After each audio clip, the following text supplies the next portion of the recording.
দায়ী ব্যক্তিদের বিচার হওয়ার পর আওয়ামী লীগকে নির্বাচনে স্বাগত জানানো হবে বললেন ডক্টর ইউনূস। দুই চোখে হাহাকার, আদালতে কেঁদে বুক ভাসালেন ব্যারিস্টার সুমন। দাম কমেছে পেঁয়াজ, সবজি, মুরগির, এখনো চড়া আলু। এবং সর্বশেষ জানাবো, নতুন নির্বাচন কমিশনে আস্থা রাখতে চায় দলগুলো। শুনছিলেন সংবাদ শিরোনাম, এবারে বিস্তারিত। দায়ী ব্যক্তিদের বিচার হওয়ার পর আওয়ামী লীগকে নির্বাচনে স্বাগত জানানো হবে বললেন ডক্টর ইউনূস। সবাই সুষ্ঠু বিচার পাবেন উল্লেখ করে প্রধান উপদেষ্টা ডক্টর মোহাম্মদ ইউনূস বলেছেন, হত্যা ও নির্যাতনের জন্য দায়ী ব্যক্তিদের জবাবদিহির আওতায় আনার পর আওয়ামী লীগকে নির্বাচনে স্বাগত জানানো হবে। মার্কিন সাময়িকী টাইমকে একথা বলেছেন তিনি। আওয়ামী লীগকে নিয়ে ডক্টর ইউনূস বলেন, অংশগ্রহণের ক্ষেত্রে অন্য যে কারো মতো তারা স্বাধীন, আমরা তাদের রাজনৈতিক ক্ষেত্রে মোকাবিলা করব। সংবিধান সংস্কার প্রসঙ্গে প্রতিবেদনে বলা হয়েছে, বাংলাদেশের রাষ্ট্রপতি শাসিত সরকার হবে নাকি সংসদীয় ব্যবস্থা থাকবে, সংসদ এক কক্ষ বিশিষ্ট থাকবে নাকি দ্বিকক্ষ বিশিষ্ট, সেগুলো এখনো নির্ধারিত হয়নি। সংবিধান সংস্কারের বৈধতার জন্য গণভোটের প্রয়োজন হয়েছে কিনা সে প্রশ্ন উঠেছে। তবে এই সংস্কার প্রক্রিয়ায় বাংলাদেশে বর্তমান কোনো রাজনীতিককে যুক্ত করা হয়নি। যত দ্রুত সম্ভব নির্বাচন আয়োজনের সময়সীমা ও রূপরেখা চান বিএনপি নেতা ওয়াহিদুজ্জামান।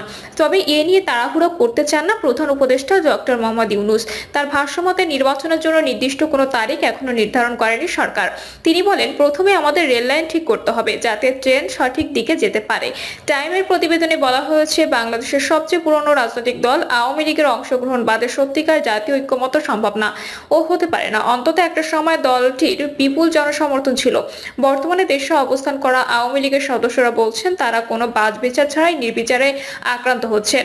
এখন আওয়ামী লীগ ও ভারতীয় বংশোদ্ভূত প্রভাবশালী মার্কিনরা বাংলাদেশের উপর নিষেধাজ্ঞা দিতে ট্রাম্পের কাছে তদবির করছেন বলে মনে হচ্ছে।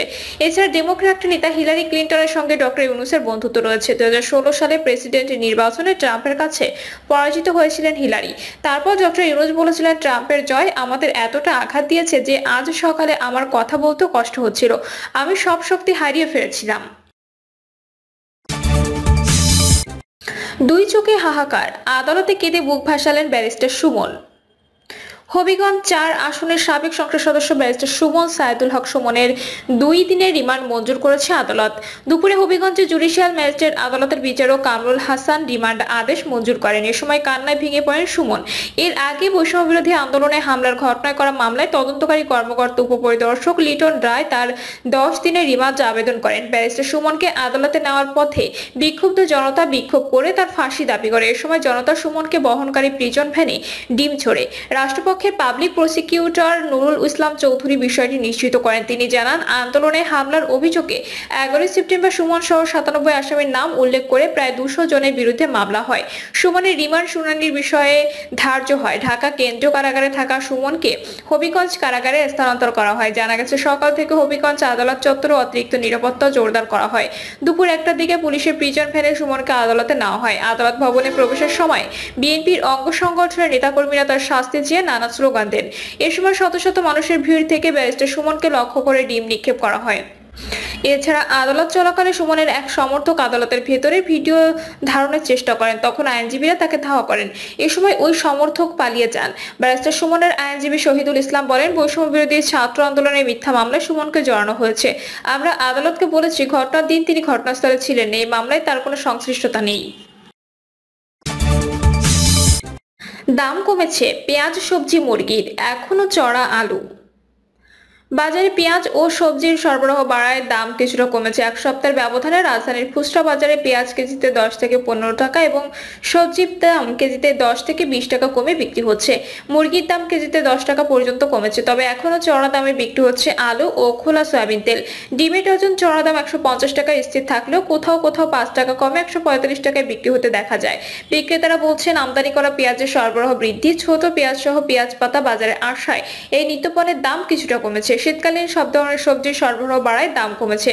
দেখা গেছে ছোট পেঁয়াজ সহ পেঁয়াজ পাতা কেজি বিক্রি হচ্ছে 80 টাকা, দেশি পেঁয়াজের কেজি 130 থেকে 140 টাকা, ভারতীয় পেঁয়াজ 110 থেকে 120 টাকা। দাম কিছুটা কমে প্রতি কেজি ব্রয়লার মুরগি 180 টাকা এবং সোনালী মুরগি 270 থেকে 290 টাকা কেজি দরে বিক্রি হচ্ছে। রাজধানী তেজগাঁওয়ের মুরগি বিক্রেতা স্বপন হোসেন বলেন, বাজারে সবজির দাম কমে আসায় মুরগির চাহিদা কিছুটা কমেছে, এতে দামও কমেছে। বাজার ঘুরে দেখা গেছে দাম বেড়ে প্রতি লিটার খোলা সয়াবিন তেল 172 থেকে 175 টাকায়, দেশি রসুন কেজি মানভেদে 240 থেকে 250 টাকা এবং আমদানি করা রসুন কেজি 240 টাকায় বিক্রি হচ্ছে। খুচরার প্রতি ডজন ডিম 150 টাকায় বিক্রি হচ্ছে, কোথাও কোথাও তো 145 টাকা। মহাখালী কাঁচা বাজার সবজি বিক্রেতা আব্দুল হালিম বলেন, বাজারে এখন শীতকালীন শাকসবজি সরবরাহ বেড়েছে, এতে সব ধরনের সবজির দাম কমেছে, সামনে আরো কমে যাবে। নতুন নির্বাচন কমিশনে আস্থা রাখতে চায় দলগুলো। অবসরপ্রাপ্ত সচিব এম নাসির উদ্দিনের নেতৃত্বে 5 সদস্যের নতুন নির্বাচন কমিশন গঠন করা হয়েছে। নবনিযুক্ত প্রধান নির্বাচন কমিশনার নাসির উদ্দিন বলেছেন, মানুষের যাতে নিজের পছন্দের প্রার্থীকে ভোট দিতে পারে সেটা নিশ্চিত করতে সব চ্যালেঞ্জ মোকাবিলায় তাদের সর্বোচ্চ চেষ্টা থাকবে। নবগঠিত নির্বাচন কমিশনের উপর আস্থা রাখতে চায় বিএনপি সহ বিভিন্ন দল। বিএনপি নেতারা মনে করেছেন, নির্বাচন কমিশন গঠনের মাধ্যমে নির্বাচনী প্রক্রিয়ায় প্রবেশের বার্তা গেল জনগণের কাছে। 5 জনের নির্বাচন কমিশনের সিইসি নাসির উদ্দিন সহ 3 জন সাবেক সচিব, 1 জন সাবেক বিচারক ও সেনাবাহিনীর সাবেক কর্মকর্তা 1 জন রয়েছেন। গতকাল তাদের নিয়োগের ব্যাপারে প্রজ্ঞাপন জারি করেছে মন্ত্রিপরিষদ বিভাগ। নির্বাচন কমিশনার হিসেবে নিয়োগ পেয়েছেন সাবেক অতিরিক্ত সচিব মোহাম্মদ আনোয়ারুল ইসলাম সরকার, অবসরপ্রাপ্ত জেলা ও দায়রা জজ আব্দুর রহমানের মাসুদ, সাবেক যুগ্ম সচিব তহমিদা আহমদ ও ব্রিগেডিয়ার জেনারেল আবুল ফজল মোহাম্মদ সানাউল্লাহ। ছাত্র জনতার অভ্যুত্থানে আওয়ামী লীগের শাসনের পতন হয় 5ই আগস্টের 1 মাস পর 5ই সেপ্টেম্বর পদত্যাগ করে কাজী হাবিবুল আওয়াল নেতৃত্বাধীন নির্বাচন কমিশন 1.5 মাস ধরে শূন্য থাকার পর এখন নতুন নির্বাচন কমিশন গঠন করা হলো। বিএনপি ও এর মিত্র দলগুলো দ্রুত নির্বাচন কমিশন গঠন করে ভোটের প্রক্রিয়া শুরু করার জন্য অন্তর্বর্তী সরকারের প্রতি তাগিদ দিয়ে আসছিল। নতুন কমিশন গঠনের পর গতকাল দেওয়া প্রতিক্রিয়ায় বিএনপির স্থায়ী কমিটির সদস্য আমির খসরু মাহমুদ চৌধুরী বলেন, নির্বাচন কমিশন গঠনের মাধ্যমে দেশ নির্বাচন এবং গণতান্ত্রিক প্রক্রিয়ায় প্রবেশ করলো, এখন এই বার্তা গেল জনগণের কাছে। আমির খসরু আরো বলেন, এই নির্বাচন কমিশন ভোটের জন্য যে প্রস্তুতি বা যে প্রক্রিয়া তার কতটুকু করতে পারেন সেটার জন্য আমাদের অপেক্ষা করতে হবে। প্রধান নির্বাচন কমিশনার হিসেবে বিএনপি যে 2 জনের নাম প্রস্তাব করেছিল তার মধ্যে এম নাসির উদ্দিনের নাম ছিল।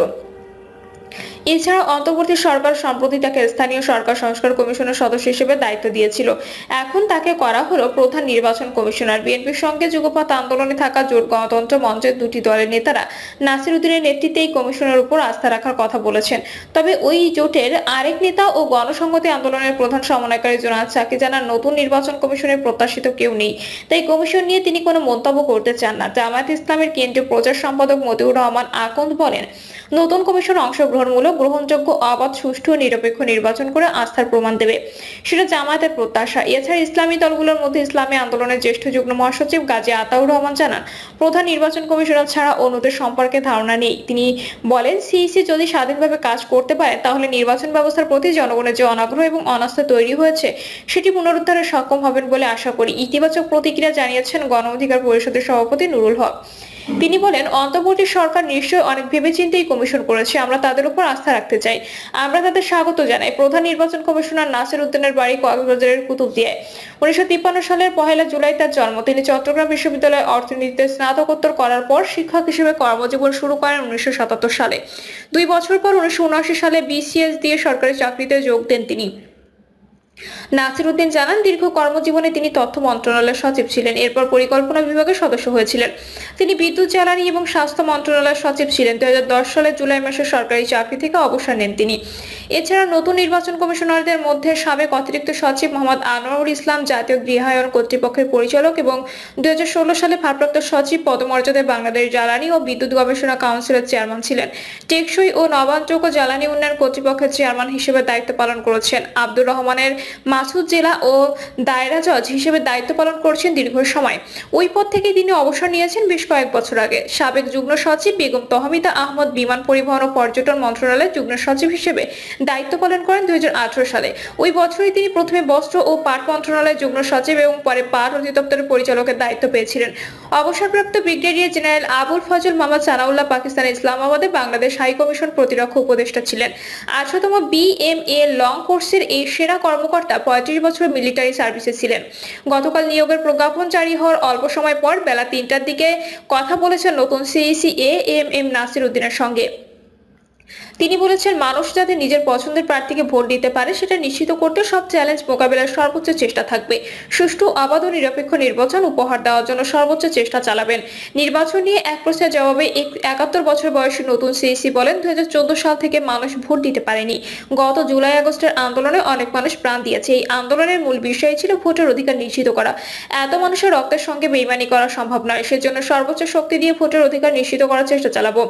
নির্বাচনের সব দলের অংশগ্রহণের বিষয়ে নানা রকম আলোচনা চলছে। এ ব্যাপারে জানতে চাইলে প্রধান নির্বাচন কমিশনার নাসির উদ্দিন বলেন, এ নিয়ে আগাম কিছু বলা যাবে না, কারণ বিভিন্ন দল নিয়ে নানা আলোচনা রয়েছে। ফলে সময় হলে বিষয়গুলো পরিষ্কার হবে। অন্তর্বর্তী সরকার আপিল বিভাগের বিচারপতি জুবায়ের রহমান চৌধুরীর নেতৃত্বে 6 সদস্য অনুসন্ধান কমিটি গঠন করেছিল 31 অক্টোবর। 2022 সালে প্রণীত প্রধান নির্বাচন কমিশনার ও অন্যান্য নির্বাচন কমিশনার নিয়োগ আইনের আওতায় ওই অনুসন্ধান কমিটি গঠন করা হয়। প্রিয় দর্শক, এই ছিল এখনকার সর্বশেষ সংবাদ। আপডেট সব সংবাদ পেতে চ্যানেলটি সাবস্ক্রাইব করে বেল আইকনটি ক্লিক করে রাখুন।